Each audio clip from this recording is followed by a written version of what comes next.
Assalamualaikum warahmatullahi wabarakatuh dan salam sejahtera. Hari ini adalah hari Ahad 8 hari bulan Jun 2025.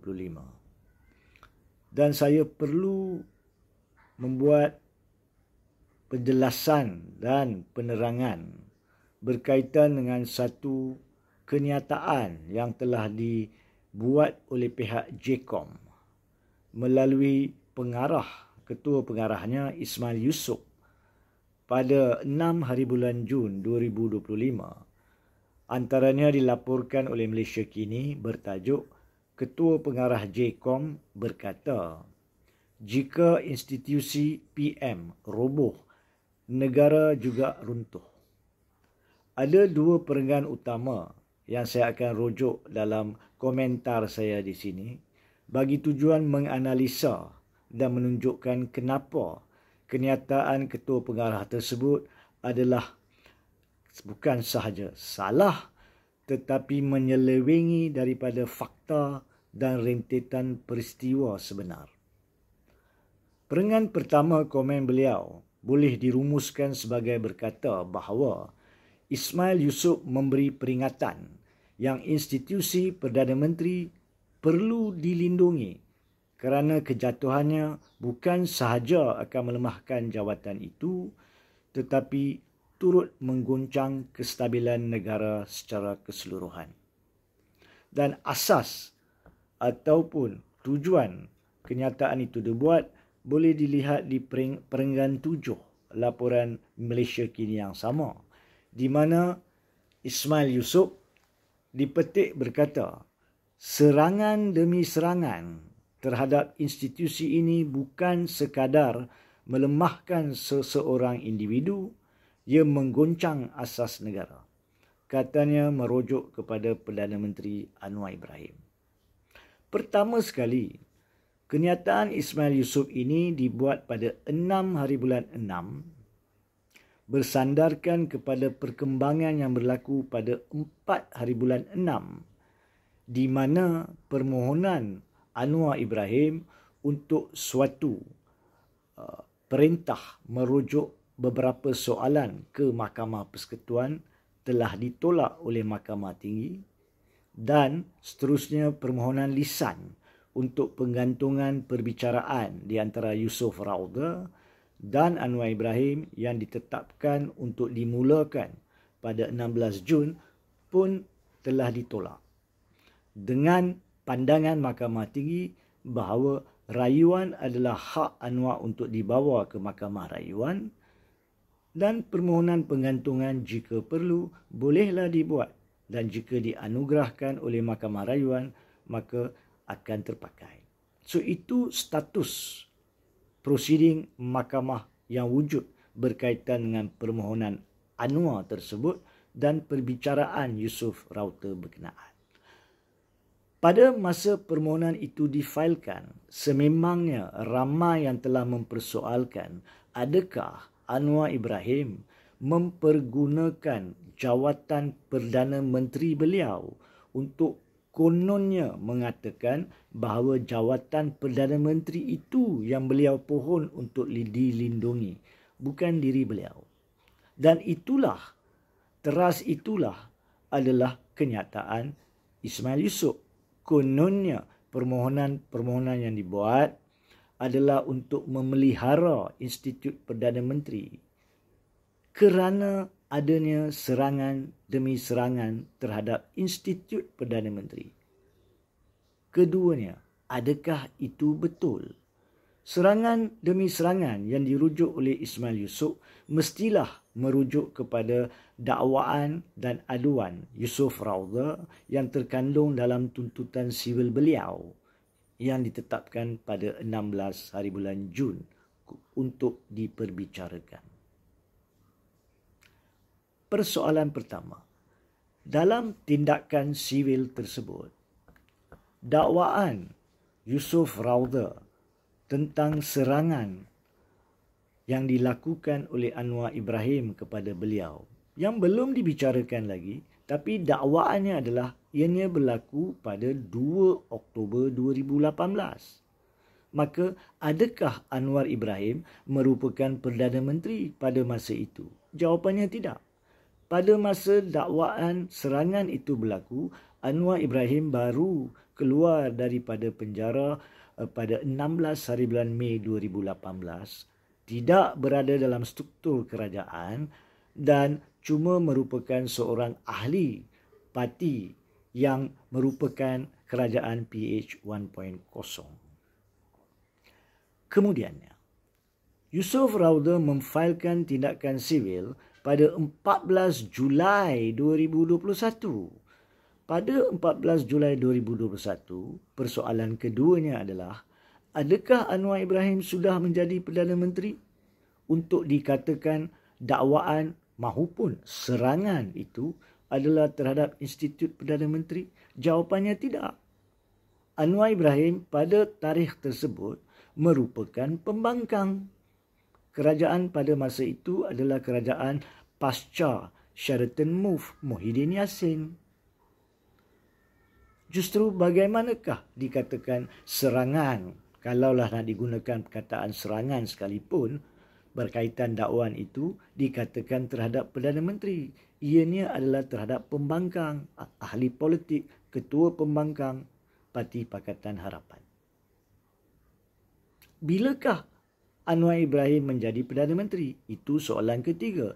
Anwar Ibrahim menjadi Perdana Menteri pada 24 hari bulan November tahun 2022, iaitu selepas PRU 15 yang tidak diperolehi majoriti kerusi oleh mana-mana pakatan yang masuk mengundi, maka di atas persetujuan baginda tuanku telah melantik Anwar menjadi Perdana Menteri pada 24 November 2022. Yakni selepas dakwaan Yusof Rauda tentang serangan pada 2 Oktober 2018 dan selepas 1 tahun 4 hingga 5 bulan selepas tindakan sivil difail. So bagaimanakah Ismail Yusof, Ketua Pengarah JCOM, boleh mengatakan tindakan sivil Yusof Rauda adalah serangan terhadap Perdana Menteri?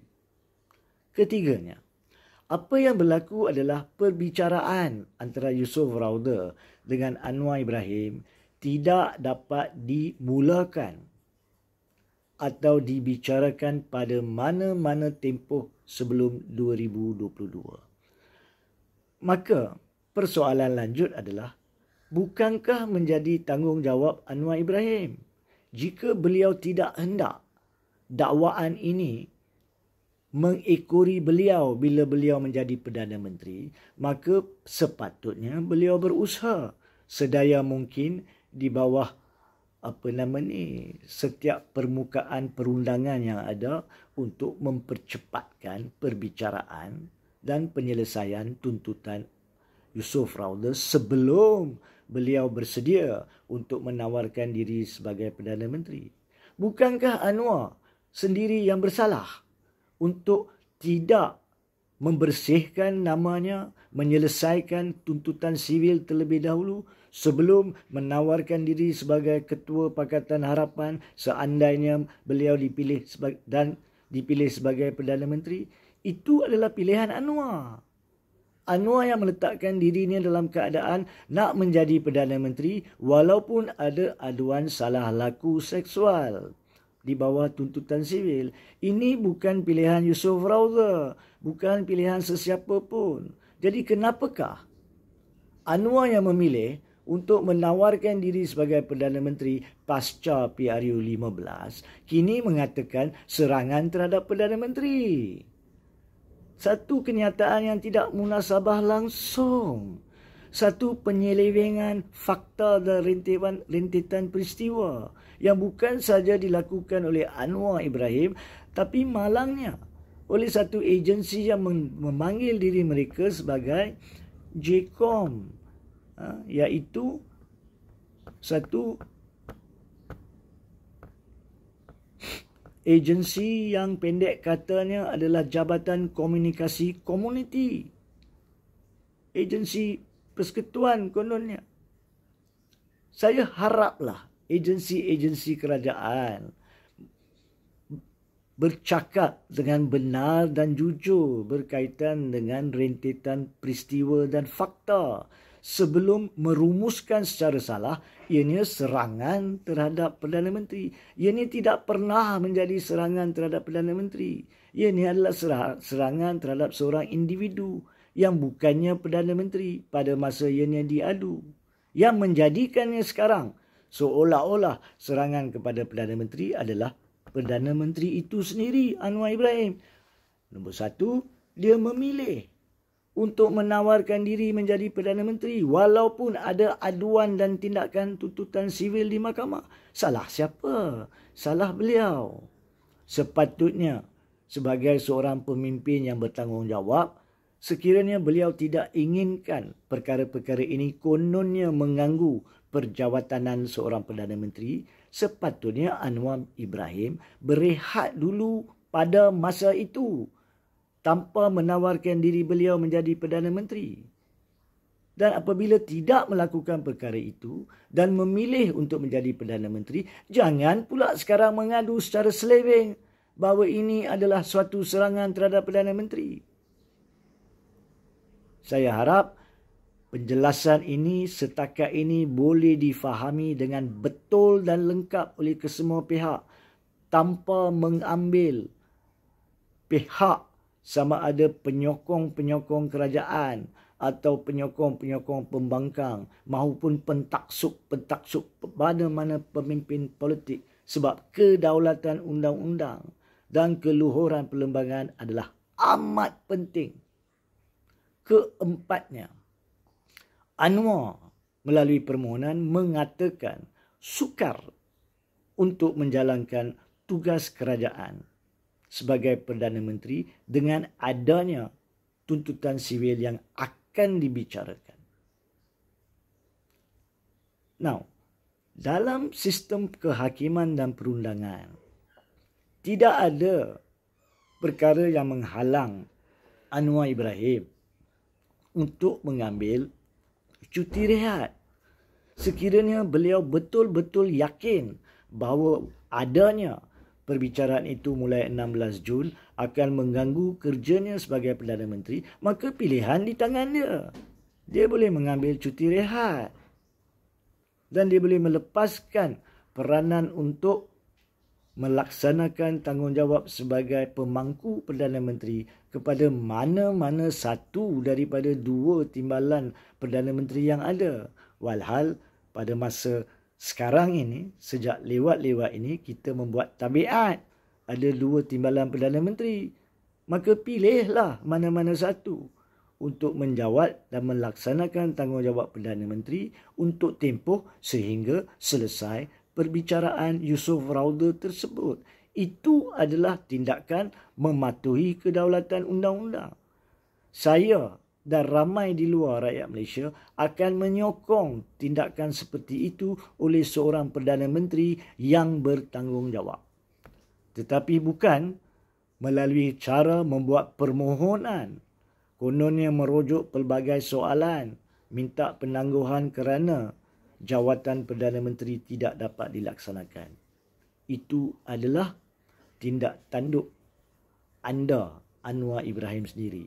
You are the author of your own misfortune. Anda adalah penulis jurnal konon ketidakadilan yang kononnya berlaku terhadap anda sekarang ini.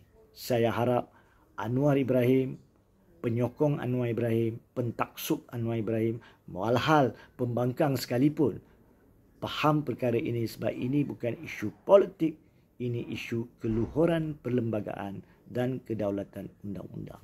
Akhirnya, kepada JKOM, kepada Ismail Yusof, Ketua Pengarah JKOM, saya harap selepas daripada ini, anda akan membuat kenyataan berpandukan rentetan fakta dan rentetan peristiwa yang betul dan tepat.